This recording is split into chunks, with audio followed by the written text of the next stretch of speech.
مرد مرد سے اپنی ضرورت پوری کرے یا عورت عورت سے، یہ اتنا بڑا گناہ ہے کہ بعض مرتبہ خاتمہ ایمان پہ بھی نصیب نہیں ہوتا۔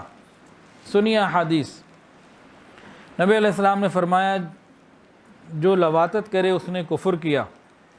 فرمایا جو شخص حائضہ کے پاس یا اپنی عورت کے دبر میں آتا ہے یا کاہن کے پاس جاتا ہے، بے شک اس نے کفر کیا اس سے جو محمد صلی اللہ علیہ وسلم پر اتارا گیا، یعنی اتنا بڑا گناہ ہے۔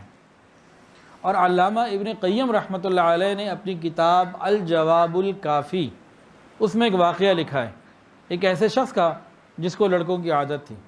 وہ کسی لڑکے کی محبت میں گرفتار ہو گیا، وہ لڑکا اسے شدید نفرت کرتا اور یہ اس کے شدید جو ہے نا وہ نفسانی طور پر اس بیماری میں، اس کو لوگ محبت کہہ دیتے ہیں، محبت تو پاکیزہ چیز ہے، یہ بیماری ہے، اس بیماری میں مبتلا ہو گیا۔ اتنا مبتلا ہوا کہ بیمار پڑ گیا اور بستر پر چلا گیا، اتنا علیل ہوا کہ لگتا تھا کہ اب یہ مر ہی جائے گا، اتنا اس کے پیچھے یہ دیوانہ ہو گیا۔ بستر پہ پڑا ہوا تھا، اس نے کچھ اشعار کہے، اس نے اس شخص کے، اس لڑکے کا نام اسلم تھا جس سے اس کو یہ تعلق ہو گیا۔ اس نے اشعار کہے عربی میں، اسلم یا راحت العلیل، اسلم اے بیمار کی راحت، ایک کمزور اور لاغر شخص کی شفا، میرے دل کو تیری زیادہ چاہت ہے، میرے دل کو تیری رضا کی زیادہ چاہت ہے بنسبت خالق جلیل کی رحمت کے۔ میں چاہتا ہوں اس بیماری میں، اس موت کے قریب بھی تو مجھے مل جائے، میری خواہش پوری ہو جائے، میں تجھے زیادہ چاہت رکھتا ہوں، تجھے زیادہ محبوب رکھتا ہوں بنسبت اس کے کہ رب جلیل کی رحمت کے مقابلے میں میں تجھے ہی چاہتا ہوں۔ ادھر کوئی بیٹھا ہوا تھا، اس نے سن لیا، کہا اتق اللہ، خدا کا خوف کر، کیا کہہ رہے تو اس نے کہا قد کان، میں جو کہہ رہا ہوں صحیح کہہ رہا ہوں، ایسا ہی ہے، اور ساتھ ہی اس کی موت آ گئی، اس شخص کا کفر پہ انتقال ہو گیا۔ یعنی یہ گناہ ایسے ہیں، یوٹیوب پہ، سوشل میڈیا پہ یا ویسے ان گناہوں میں انسان پڑ جائے اور لگا ہی رہے تو موت کے وقت کلمہ مل جانا مشکل۔ انسان ایسا اس کے اندر کھنچتا ہے اور شیطان ایسا مریض بنا لیتا ہے کہ انسان تباہ ہو جاتا ہے۔ تو مرد مرد سے کرے یا عورت عورت سے کرے، یہ ساری چیزیں ملتی جلتی ہیں، تاہم عورت جو عورت سے کرے تو اس کو صحاق کہا جاتا ہے۔ تو عورتوں کا آپس میں اس طرح قریب ہونا، بوس و کنار کرنا، جسم کو رگڑنا، مسنا، یہ ساری چیزیں اسی ہی کیٹیگری کے اندر آتی ہیں۔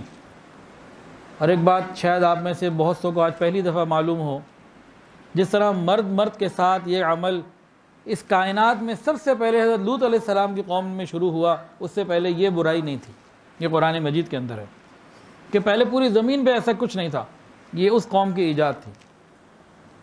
اور وہاں عورتوں میں بھی یہی معاملہ وہیں سے شروع ہوا، اس سے پہلے عورتوں میں بھی نہیں تھا۔ اس کے بارے میں دو باتیں سن لیجئے۔ قوم لوط پر عذاب الہی کا فیصلہ اس وقت ہوا جب عورتیں بھی عورتوں کے ساتھ اس میں ملوث ہو گئیں۔ مرد مردوں کے ساتھ تو پہلے ہو گئے تھے، بعد میں عورتیں بھی عورتوں کے ساتھ ہو گئیں، پھر اللہ رب العزت کی طرف سے عذاب کا فیصلہ آ گیا۔ علامہ آلوسی رحمۃ اللہ علیہ فرماتے ہیں کہ ابی حمزہ رحمۃ اللہ علیہ نے محمد ابن علی سے پوچھا کہ اللہ تعالیٰ نے قوم لوط کو عذاب دیا، مرد مرد کے ساتھ گناہ کرتے تھے، تو عذاب اگر آیا تو دونوں پہ کیوں آیا، عورتوں پہ کیوں آیا؟ تو کیا عورتوں کو جو سزا دی گئی وہ مردوں کی وجہ سے بھی دی گئی کہ ان کے مرد ایسے تھے؟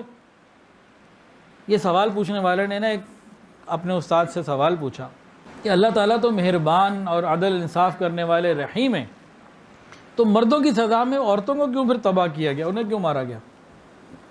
یہ جب سوال ایک طالب علم نے پوچھا تو جواب یہ دیا انہوں نے، اللہ رب العزت اس بات سے زیادہ عدل اور انصاف کرنے والا ہے، اس قوم کے مرد مردوں کے ساتھ اور عورتیں عورتوں کے ساتھ ملوث ہو چکی تھیں، تو اس کے بعد ہی عذاب آیا۔ اس کے علاوہ انسان جب جانور بنتا ہے نا، بگڑتا ہے، تو پھر اپنی خواہش بعض مرتبہ جانوروں سے بھی پوری کرتا ہے۔ زنا بہت ہی برا فعل، یہ لواطت اس سے برا، اور جانور کے ساتھ اپنی خواہش پوری کرنا اس سے برا۔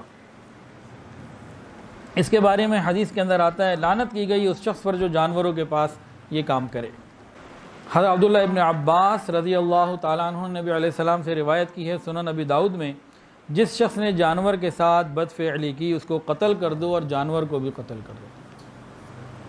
اللہ تعالی ہماری حفاظت فرمائے، ہمیں حیا اور پاک دامنی والی زندگی عطا فرمائے، اور سچی توبہ ایک ایسی نعمت ہے کہ اس سے سارے گناہ معاف ہو جاتے ہیں۔